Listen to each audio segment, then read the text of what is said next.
Class number 4 है, हरारती energy आगे। तो हरारती एनर्जी की एक किस्म है, क्योंकि आपने हरारत की हीट की वजह से भी कुछ चेंज देखे होंगे, जैसे कि खाने का पकना है तो वो हरारत की वजह से ही है। हरारत एनर्जी की किस्म है। इस तरह आप हरारत की वजह से देखते हैं ज़मीन पर अगर पानी गिरा है तो वो जज़ब हो जाता है, गायब हो जाता है, एवेपोरेट हो जाता है, वो भी हरारत की वजह से हो सकता है।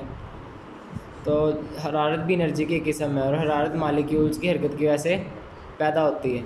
हरकत जितनी तेज़ होगी उतनी ही ज़्यादा हरारत पैदा होगी।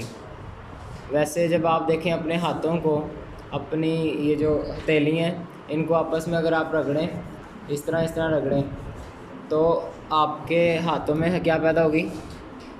हरारत पैदा होगी। तो हरारत रगड़ की वजह से, मालिक्यूल्स की हरकत की वजह से पैदा होती है। और आपको पता है हरारत का सबसे बड़ा जो माखज़ है वो क्या है? सूरज। जो सबसे ज़्यादा हमें हरारत हासिल होती है वो कहाँ से हासिल होती है? सूरज से हासिल होती है।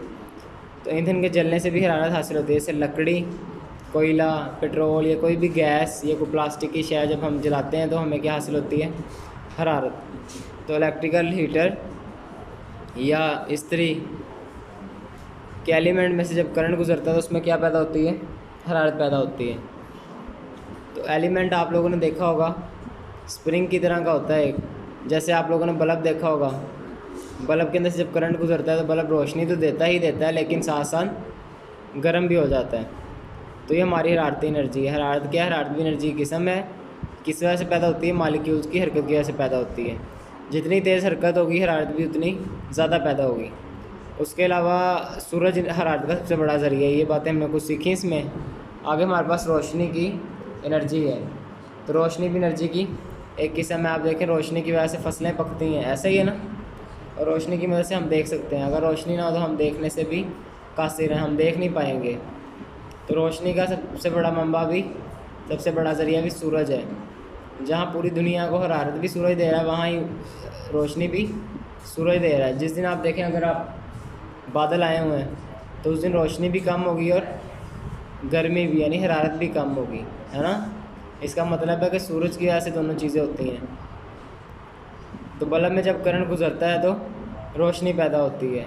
दरअसल किसी एटम के न्यूक्लियस के गिर्द घूमने वाले इलेक्ट्रॉन्स जब ज़्यादा पावर वाले ऑर्बिट से कम पावर वाले ऑर्बिट में मुंतकिल होते हैं तो उसमें से रोशनी निकलती है। क्या प्रोसीजर रोशनी किस तरह पैदा होती है? जब किसी एटम के न्यूक्लियस के गिर्द मौजूद इलेक्ट्रॉन्स, कहाँ से बात स्टार्ट हो रही है? जब किसी एटम के न्यूक्लियस के गिर्द मौजूद इलेक्ट्रॉन्स ज़्यादा पावर वाले, ज़्यादा ताकत वाले ऑर्बिट में से कम ताकत वाले ऑर्बिट में आते हैं तो उसमें से क्या खारिज होती है? रोशनी खारिज होती है। रोशनी के साथ साथ बच्चों हमारे पास एनर्जी भी खारिज होती है, लेकिन हम रोशनी पढ़ रहे हैं इसलिए एनर्जी की बात नहीं करेंगे। तो पौधों के पत्ते फोटोसिंथेसिस के अमल से खुराक बनाते हैं।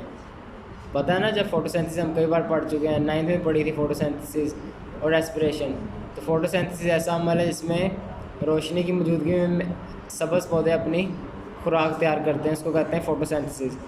तो फोटोसिंथेसिस के लिए रोशनी ज़रूरी है। अगर फोटोसिंथेसिस नहीं होगी तो पौधे अपनी खुराक नहीं तैयार कर सकेंगे और ज़िंदा नहीं रह सकेंगे।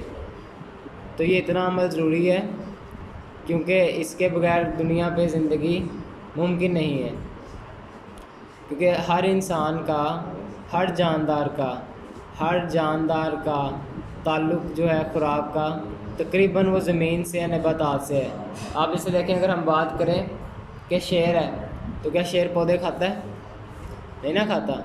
लेकिन फिर भी बिला वास्ता और बिल वास्ता ताल्लुक़ इस तरह बनता है। अब अगर हम देखें तो शेर डायरेक्टली तो पौधे नहीं खाता, लेकिन अगर देखें तो वो बकरी या हिरन खाता है ना। तो बकरी या हिरन खाता है वो, या वो कोई भी और जानवर खाता है, वो गाय भैंस खाता है। तो वो चीज़ें क्या खाती हैं? पौधे खाती हैं। तो पौधे नहीं होंगे तो गाय भेड़ बकरियाँ नहीं होंगी, और भेड़ बकरियाँ हिरन वगैरह नहीं होंगी तो शेर भी नहीं होगा। इसी तरह अगर हम देखें, हम कहें हम पौधे में से कुछ नहीं खाएंगे, हम दूध और अंडे खा लेंगे, तो दूध के लिए भी ज़रूरी है कि भैंस को हम कुछ चारा डालें, और चारा भी पौधों से ही हासिल होता है। तो ये रोशनी इतनी ज़रूरी है, यानी कि ज़िंदगी का जो इन्हिसार है, ज़िंदगी रोशनी के बगैर मुमकिन नहीं है। ठीक है। उसके बाद हमारे पास इलेक्ट्रिकल एनर्जी है। सबसे पहले पैराग्राफ में इलेक्ट्रिकल एनर्जी की डेफिनेशन छोटी सी। इलेक्ट्रिकल एनर्जी मुतहरिक चार्ज की एनर्जी है।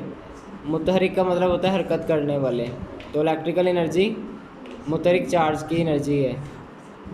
इलेक्ट्रिकल एनर्जी बहुत वसी पैमाने पर इस्तेमाल होती है।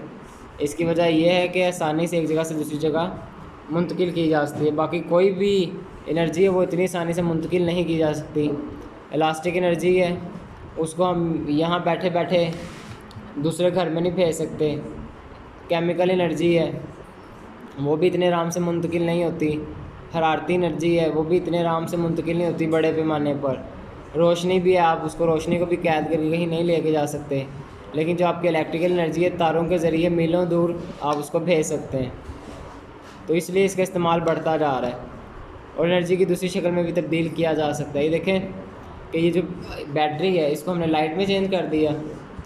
इसी तरह आपके पास पंखा चल रहा है, इलेक्ट्रिकल एनर्जी को हमने चेंज कर दिया विंड एनर्जी में। विंड क्या होती है? हवा होती है। इस तरह अगर आप देखें आपके घर में अगर आपने कभी कोई डेक इस्तेमाल किया, कोई स्पीकर इस्तेमाल किए हों, तो आप देखेंगे कि आपने इलेक्ट्रिकल एनर्जी को साउंड एनर्जी में भी तब्दील कर दिया, आवाज़ बन गई स्पीकरों से। इसके अलावा इस मकसद के लिए पावर स्टेशन बनाए जाते हैं जो कि दूर दूर तक इलेक्ट्रिसिटी सप्लाई करते हैं। तो इलेक्ट्रिसिटी सप्लाई करने के लिए पावर स्टेशन बनाए जाते हैं ताकि दूर दराज के इलाके में क्या भेजा जा सके? इलेक्ट्रिसिटी भेजी जा सके। तो आज का सबसे ज़्यादा इस्तेमाल होने वाली एनर्जी है इलेक्ट्रिकल एनर्जी। हर चीज़ इलेक्ट्रिकल एनर्जी। आप देखें, आप मोबाइल ख़रीदते हैं उसमें बैटरी होती है। आपके घर टीवी इलेक्ट्रिकल एनर्जी से चल रहा है, फ्रिज है electrical energy, AC electrical energy है, बल्ब हैं, पंखे हैं, ये सारी चीज़ें इलेक्ट्रिकल एनर्जी से चल रही हैं। तो इलेक्ट्रिकल एनर्जी हमारे लिए बहुत ज़रूरी है और सबसे अहम ज़रिया एनर्जी का।